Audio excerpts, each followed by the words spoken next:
And hello, and welcome to the 31st scripture reading. We've been reading through Genesis, the book of Genesis, and today we'll be reading from chapter 30. And we seem to be following the story of Jacob now, and we'll continue on from yesterday where Jacob has married and as having children and so on. So this is the follow-up of Jacob's story. Let's go to the website. Okay, we are at kingjamesbibleonline.org, Genesis chapter 30, verse 1. And when Rachel saw that she bare Jacob no children, Rachel envied her sister, and said unto Jacob, Give me children, or else I die.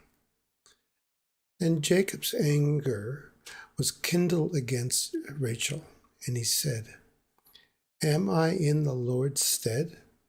Who has withheld from thee the fruit of the womb? And she said, Behold my maid Bilhah, go in unto her, and she bear unto my knees, that I may also have children by her. And she gave him Bilhah her handmaid to wife, and Jacob went in unto her. And Bilhah conceived and bare Jacob a son. And Rachel said, The Lord hath judged me, and hath also heard my voice, and has given me a son. Therefore called she his name Dan. And Bilhah, Rachel's maid, conceived again, and bare Jacob a second son. And Rachel said, With great wrestling have I wrestled with my sister, and I have prevailed.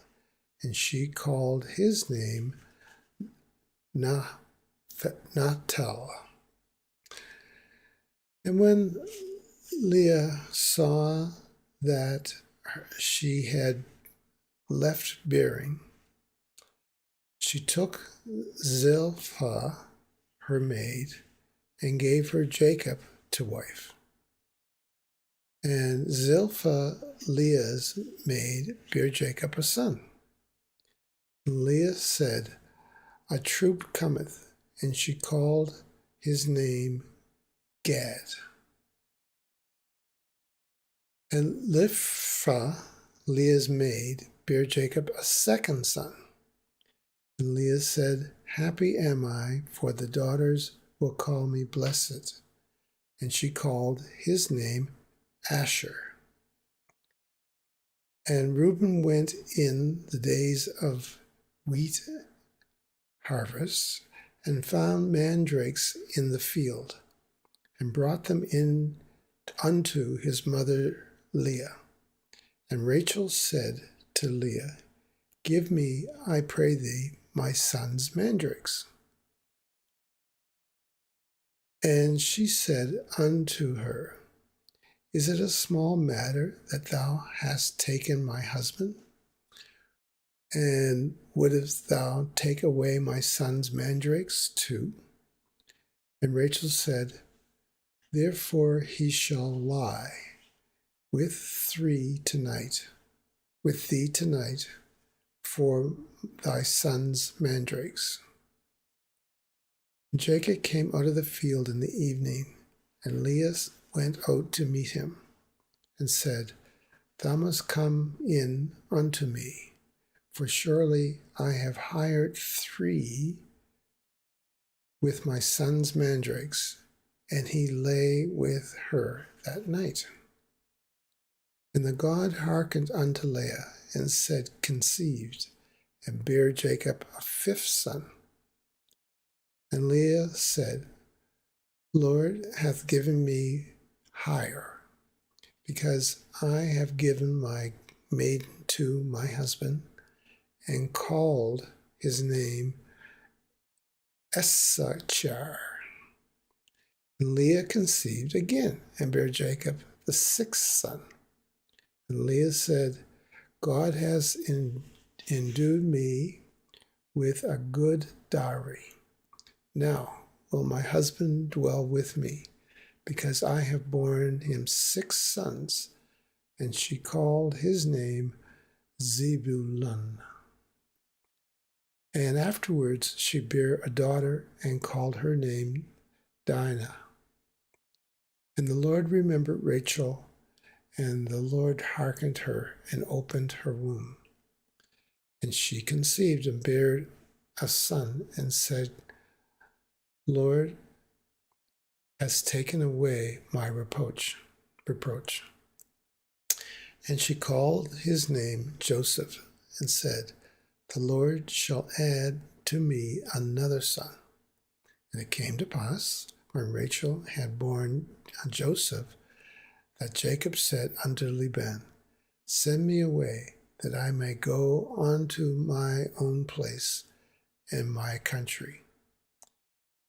Give me my wives and my children, for whom I have served thee. Let me go, for thou knowest my service which I have done thee. And Laban said unto him, I pray thee, if I have found favor in thine eyes, tarry, for I have learned by experience that the Lord has blessed me for thy sake. And he said, appoint me thy wages, and I will give it. And he said unto him, thou knowest how I have served thee, and how the cattle was with me. And for it was little which thou hast before I came, and is now increased unto a multitude. And the Lord has blessed thee since my coming. And now when shall I provide for my own house also? And he said, what shall I give thee? And Jacob said, thou shalt not give me anything. If thou wilt do this thing for me, I will again feed and keep the flock. I will pass through all thy flock today, removing from hence all the speckled and spotted cattle, from all the brown cattle among the sheep, and the spotted and speckled among the goats. Of such shall be my hire. So shall my righteousness answer for me in time to come, when I shall come for my hire before thy face. Every one that is not speckled and spotted among the goats, and brown among the sheep, that shall be counted stolen with me. And Laban said, behold, I would, if I might be according to thy word.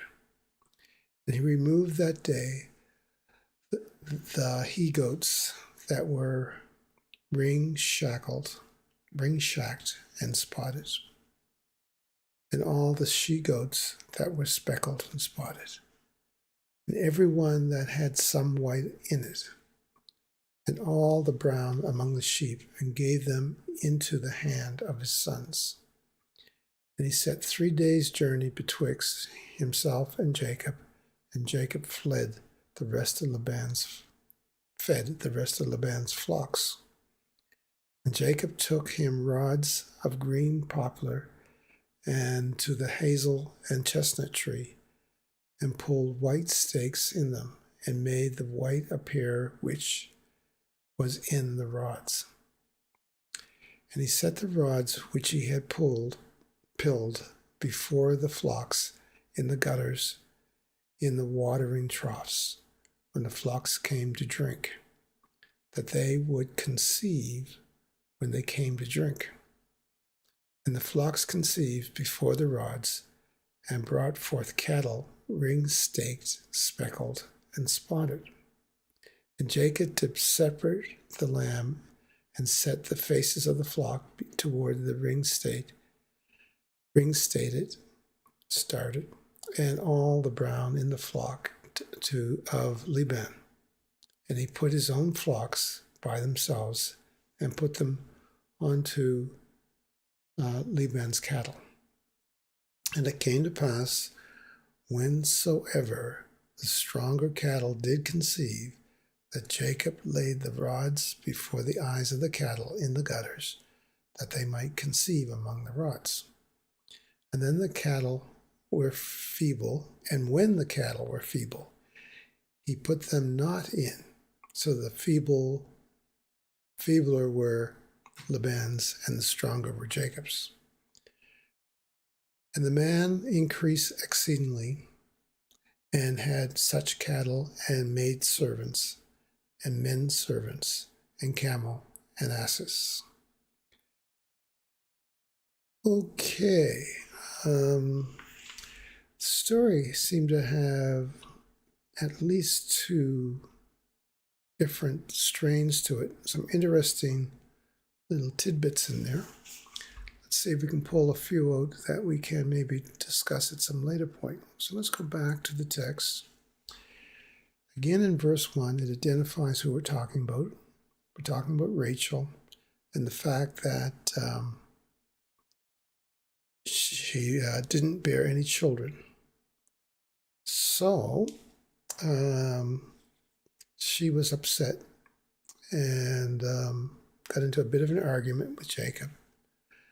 And so what Rachel did was she took her maid woman servant and gave her to Jacob. And you can see in verse 4, and she gave him Bilhah, her handmaid, to wife. And Jacob went in unto her. So there seems to be a lot of mixing where, in this situation, Jacob has Leah and Rachel and their maidens, and he's having children from all of them.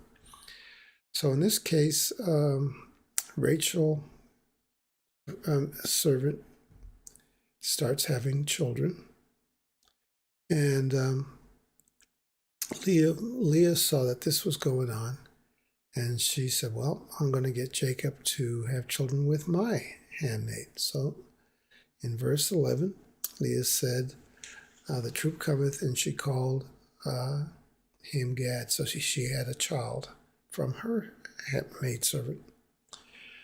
So this all going, so there seemed to be a lot of children being happening. So then there's a little thing, I forget who Reuben is in verse 14. Well, Reuben went in the days of the wheat harvest and found mandrakes in the field and brought them to his mother Leah. And Rachel said to Leah, give me the mandrakes. So this, not sure the significance here, but this led to an argument between Leah and Rachel about Rachel taking her husband. So they kind of have an argument about Jacob. So in 16, Jacob comes back from the fields, and he seems to have resolved it. So there's more action going on here. In 18, Leah said, the Lord hath given me my hire, because I have given my maiden to my husband, and she has called this new child Issachar. So this continues on. I'm just going to get to a different strain here. So this is all dealing with Jacob, Rachel, Leah, and the handmaidens bearing children. Then let's see here. It comes down. So they're still talking about it. 27. Laban, the father.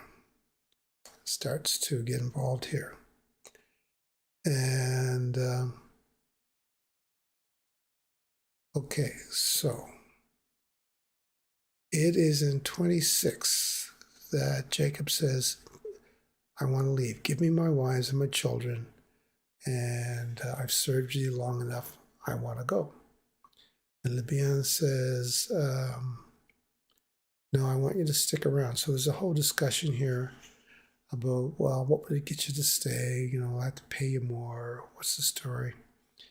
But I guess Jacob just wants to go.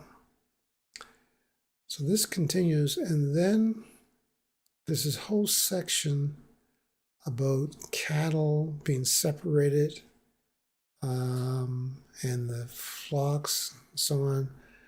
And I'm not sure what the connection is here, but this goes on down in verse 36. You can see where he set in 3 days' journey betwixt him and Jacob.